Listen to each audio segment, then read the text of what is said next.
పారాయణంలో 7వ అధ్యాయము విజ్ఞాన యోగంలో 17వ శ్లోకం.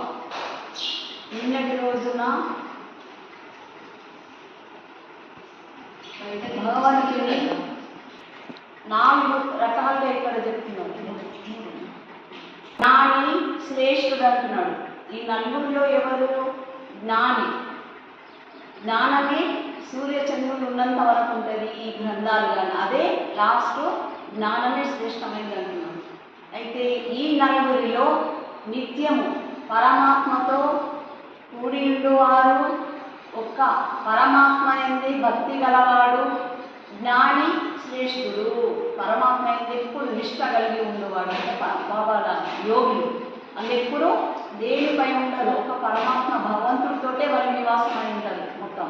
అటువంటి వాళ్ళే ఆ భగవంతుడికి శ్రేష్ఠుడు అంటే ఇష్టమైన వాడు.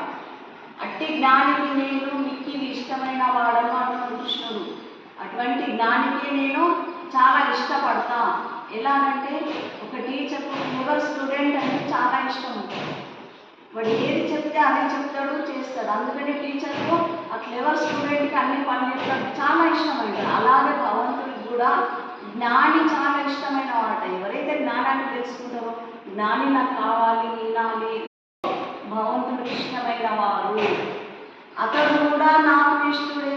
వాళ్లకు భగవంతుడు అంటే ఇష్టము, భగవంతుడికి వాళ్ళంటే ఇష్టము. ఒకరికొకరు ఎప్పుడు ఇష్టంతో ఉంటారు వాళ్ళు. వారందరిలో ఉత్తముడు జ్ఞాని. ఎటువంటి వాడంటే ఉత్తముడు. ఎలాగంటే అతనిలో తక్కిన ముగ్గురికి లేని 2 విశిష్ట గుణాలు కలవు.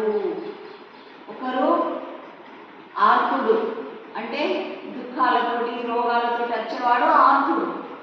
భగవంతుడి దగ్గరికి రోగాలకు తక్కువ ఎగురు బాధలతో వస్తాడు, ఒక ఆర్తుడు అంటారు. రెండవది జిజ్ఞాసుడు, అంటే జ్ఞానం గురించి, దేని గురించి తెలుసుకోవాలి, భగవంతుడి గురించి తెలుసుకోవాలన్నాడు రెండవవాడు.